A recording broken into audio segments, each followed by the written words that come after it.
BLM Kerala, Tamil Nadu, Pondicherry. പശ്ചിമ ബംഗാളിൽ തിരഞ്ഞെടുപ്പ് അടുത്തിരിക്കെ രൂക്ഷമായ വാദപ്രതിവാദങ്ങൾ നടക്കുകയാണ്.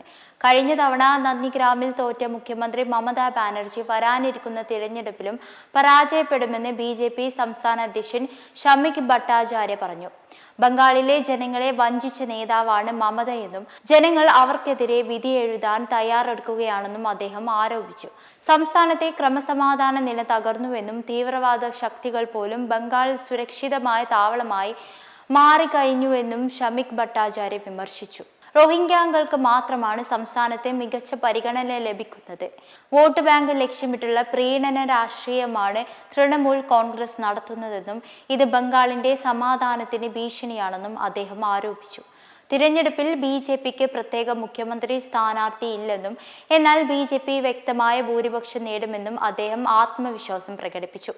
ബംഗാളിലെ ജനം CPMനെയും കോൺഗ്രസിനെയും പൂർണ്ണമായും തള്ളിക്കളഞ്ഞവരാണെന്നും സംസ്ഥാനത്തെ BJPയും തൃണമൂലും തമ്മിലാണ് നേരിട്ടുള്ള പോരാട്ടമെന്നും ഷമിക് ഭട്ടാചാര്യ പറഞ്ഞു.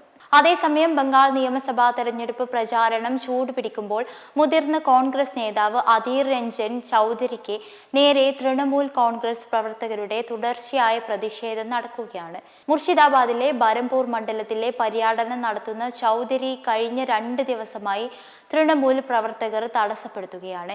കഴിഞ്ഞ ദിവസം നടന്ന പ്രചാരണത്തിനിടെ തൃണമൂൽ പതാകകളുമായി എത്തിയ ഒരു സംഘം പ്രവർത്തകർ അദ്ദേഹത്തിന് നേരെ മുദ്രാവാക്യം വിളിച്ചിരുന്നു. ഒടുവിൽ കേന്ദ്രസേന ഇടപെട്ടാണ് സ്ഥിതിഗതികൾ ശാന്തമാക്കിയത്. എന്നാൽ ഇത്തരം ഭീഷണികൾ കൊണ്ട് തന്നെ പിന്തിരിപ്പിക്കാനാവില്ലെന്നും തിരഞ്ഞെടുപ്പ് കമ്മീഷന്റെ അനുമതിയോടെ നടക്കുന്ന പ്രചാരണ പരിപാടികൾ നിശ്ചയിച്ച പ്രകാരം തന്നെ തുടരുമെന്നും അദ്ദേഹം വ്യക്തമാക്കി. തൃണമൂൽ ഗുണ്ടകളാണ് ആക്രമണത്തിന് പിന്നിലെന്നും അദ്ദേഹം ആരോപിച്ചു. 5 തവണ ലോക്സഭാംഗവും 2019 മുതൽ 2024 വരെ ലോക്സഭയിലെ കോൺഗ്രസ് നേതാവുമായിരുന്ന അധീർ രഞ്ജൻ ചൗധരിയെ സംബന്ധിച്ചിടത്തോളം ഈ തിരഞ്ഞെടുപ്പ് രാഷ്ട്രീയ അതിജീവനത്തിന്റെ പോരാട്ടമാണ്. ഒരു കാലത്ത് മുർഷിദാബാദിന്റെ ചോദ്യം ചെയ്യപ്പെടാത്ത സ്വാധീനമുണ്ടായിരുന്ന അദ്ദേഹം 2024 ലോക്സഭാ തെരഞ്ഞെടുപ്പിൽ തൃണമൂൽ സ്ഥാനാർത്ഥിയായ മുൻ ക്രിക്കറ്റ് താരം യൂസഫ് പഠാനോട് 70,000 വോട്ടുകൾക്ക് പരാജയപ്പെട്ടിരുന്നു. ഈ പശ്ചാത്തലത്തിൽ നിയമസഭയിലേക്കുള്ള ഈ മത്സരം അദ്ദേഹത്തിന് നിർണായകമാണ്.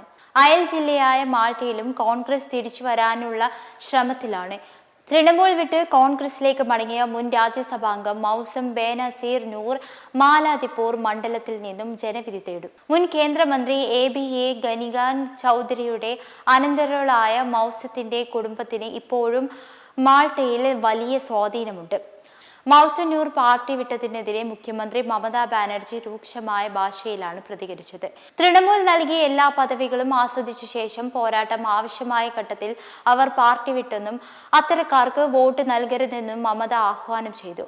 മുർഷിദാബാദ്, മാൾട്ട ജില്ലകൾ എന്നും കോൺഗ്രസിന്റെ ഉറച്ച കോട്ടകളായിരുന്നു. 70% മുസ്ലിം ജനസംഖ്യയുള്ള മുർഷിദാബാദിൽ 22 നിയമസഭാ സീറ്റുകളാണുള്ളത്.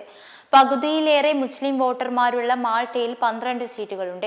2021 തിരഞ്ഞെടുപ്പിൽ ഈ 34 സീറ്റുകളിൽ 28 എണ്ണവും തൃണമൂലാണ് നേടിയത്. എന്നാൽ ഇത്തവണ അധീർ രഞ്ജനും മൗസം നൂറും മത്സര രംഗത്തുള്ളത് തൃണമൂലിന് വലിയ വെല്ലുവിളിയാകും. ഇത്തവണ ഇടതുപക്ഷവുമായി സഖ്യമില്ലാതെയാണ് കോൺഗ്രസ് മത്സരിക്കുന്നത്. ഇതിനു പുറമെ തൃണമൂലിൽ നിന്ന് പുറത്താക്കപ്പെട്ട MLA ഹുമയൂൺ കബീറിന്റെ ആം ജനതാ ഉന്നയൻ പാർട്ടി കൂടി രംഗത്തുള്ളതോടെ പല മണ്ഡലങ്ങളിലും പോരാട്ടം ബഹുകോണ മത്സരമായി മാറിയിരിക്കുകയാണ്. മെമ്പർമാരുടെ നിക്ഷേപങ്ങൾക്ക് ഉയർന്ന ലാഭവിഹിതം നൽകുന്ന കേന്ദ്ര സർക്കാർ സഹകരണ registered society Bharat Lajna multi state housing cooperative society limited.